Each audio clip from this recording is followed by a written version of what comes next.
شاید یہ کبھی ہوتی ہے کہ جب کوئی بچہ کلام پاک کو سینے میں محفوظ کر لیتا ہے، اللہ تعالیٰ آپ اللہ سے بھی گزارش ہے کہ آپ دعا کریں کہ اللہ تعالیٰ ان محنت کو قبول کرے اور ان بچوں کو قبول کرے، ہر شر سے ان کی حفاظت کرے، اور اللہ تعالیٰ ان کو دین کے داعی، مفسر اور محدث اور عارف باللہ اللہ تعالیٰ بنائے، اخلاص کے ساتھ اللہ تعالیٰ ہر قسم کے شرور سے ہم سب کی اور ان بچوں کی حفاظت فرمائے۔ اور آپ حضرات کو معلوم ہے کہ یہ دارالعلوم الہیہ جو ہے ایک اپنی ایک انفرادی حیثیت رکھتا ہے، کہ شاید ایک ادارہ ہے جہاں حفظ اور عالمیت کے ساتھ ساتھ یعنی جو عصری تعلیم ہے وہ بھی دی جاتی ہے، اور یہ ان بچوں کا کمال ہے کہ یہ جہاں سے عصری تعلیم بھی حاصل کرتے ہیں وہاں سے حفظ بھی کرتے ہیں، اور عالمیت کے لیے بھی اللہ تعالیٰ یعنی اللہ کا یہ فضل ہے۔ بہت سے آج کل دنیا میں یہ چاہت ہے کہ کیسے ان دو تعلیموں کو یعنی یہ کیا جائے، انٹیگریٹ کیا جائے، ان کو آپس میں یہ کیا جائے، تو اللہ تعالیٰ نے یہاں سے یہ تھوڑی حقیر سی تعویذ جو ہے اللہ تعالیٰ نے اس کی توفیق کی ہے۔ تو اس کے لیے میں دعوت دیتا ہوں توصیف الاسلام کو، وہ آئے یہ توصیف یہ پلوامہ سے ہیں، توصیف میں حفظ بھی کر لیا اور اس کے ساتھ ساتھ دور بھی کر لیا، اور اس وقت یہ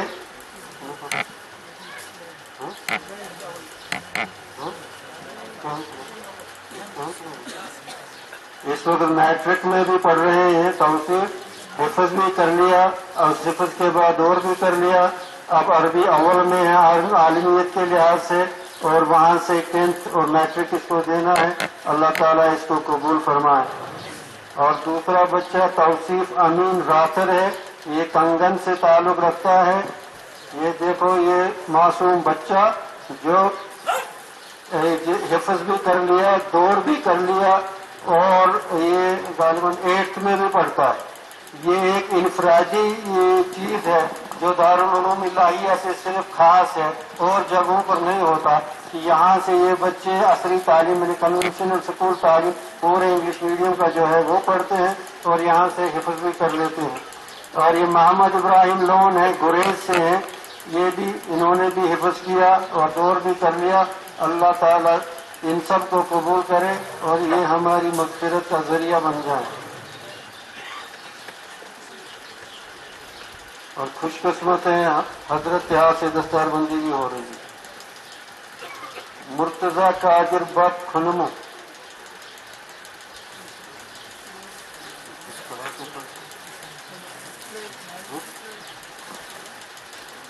یہ مرتضی ہیں، خنمو سے ہیں، اور یہ حفظ بھی مکمل کر لیا اور 9th میں بھی پڑھتے ہیں۔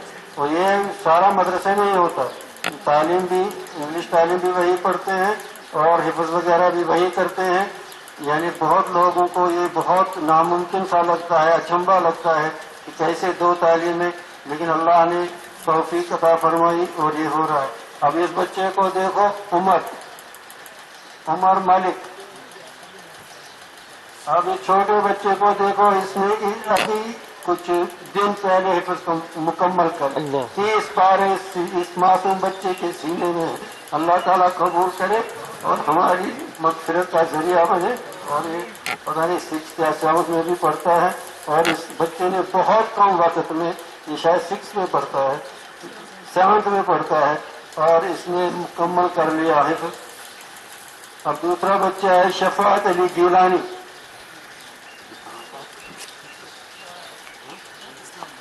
اسلام آباد سے ہے، یہ بھی 7th میں پڑھتا ہے، اور اس نے بھی حفظ مکمل کر لیا اس چھوٹے سے اس عمر میں۔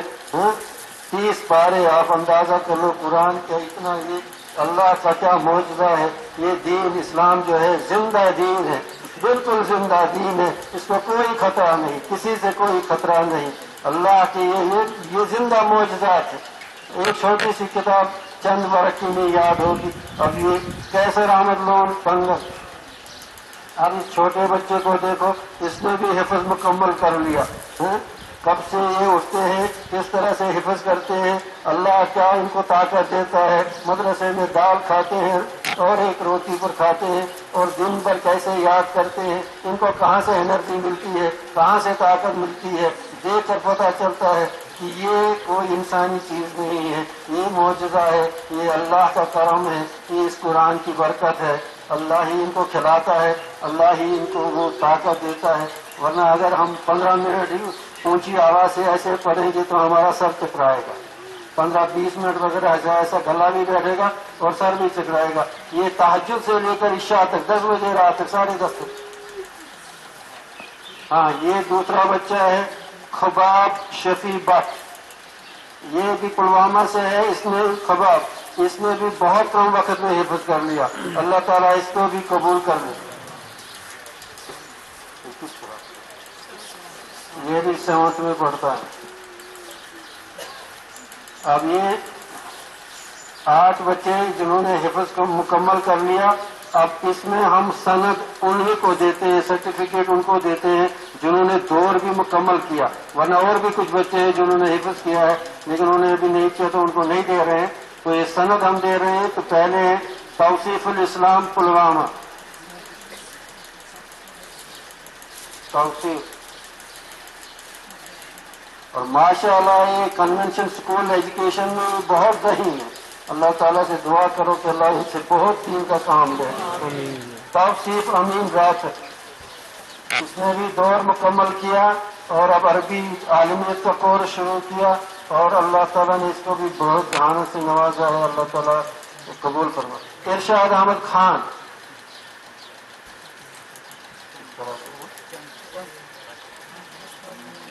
یہ 2 بچے تھے ہمارے یہاں. جب یہاں کرنا اور کپوارہ میں جو وہ بھوچال آیا اور وہاں سے لوگ بے گھر ہو گئے تو بہت بچے ہمارے مدرسے میں آئے. ان میں سے یہ 2 بھائی رہ گئے. یہ اتنے چھوٹے تھے تو یہاں سے اب انہوں نے حفظ بھی مکمل کیا. 10th میں ہے یہ بچے, اور اللہ نے ان کو اتنا ایسے نوازا ہے اور ایسا حفظ ان کا کامل ہے. اللہ تعالیٰ ان کو اور ترقیات سے نوازے. یہ 2 بھائی ہیں کپوارہ سے, ارشاد احمد خان اور دوسرا عرفان احمد خان. یہ 2 بھائی ہیں اور تراویحوں میں قرآن سنا چکے ہیں. اور غیاث الدین لون, یہ کنگن سے, اس نے حفظ بھی کیا اور یہ سناتا بھی ہے, اور یہ 9th میں پڑھتا ہے اور عربی 2 میں بھی پڑھتا ہے. عربی 2 میں بھی پڑھتا ہے. یہ جب حفظ مکمل کرتے ہیں اس کے بعد یہ عالمیت میں جاتے ہیں, جو 8 سالہ عالمیت کا کورس ہوتا ہے, جیسے دیوبند کے درس اور درس نظامی جس کو کہتے ہیں. اور یہاں سے پیرالل یہ عقلی تعلیم پڑھتے ہیں. تو یہ اللہ کے فضل سے بہت مشکل سے یہ سلسلہ بنا. تو ہم حضرت سے بھی دعا کریں گے, درخواست کریں گے کہ ہم اس کے لیے خاص دعا کریں کہ یہ تکمیل کے مراحل اور استقامت کے ساتھ ہمیشہ کے لیے اللہ تعالیٰ قبول کرے. اب حضرت سے دعا یہ درخواست کریں گے کہ اب دعا کریں تو اس کے بعد مغرب ہوگا, پھر مغرب کے بعد دوسری نشست.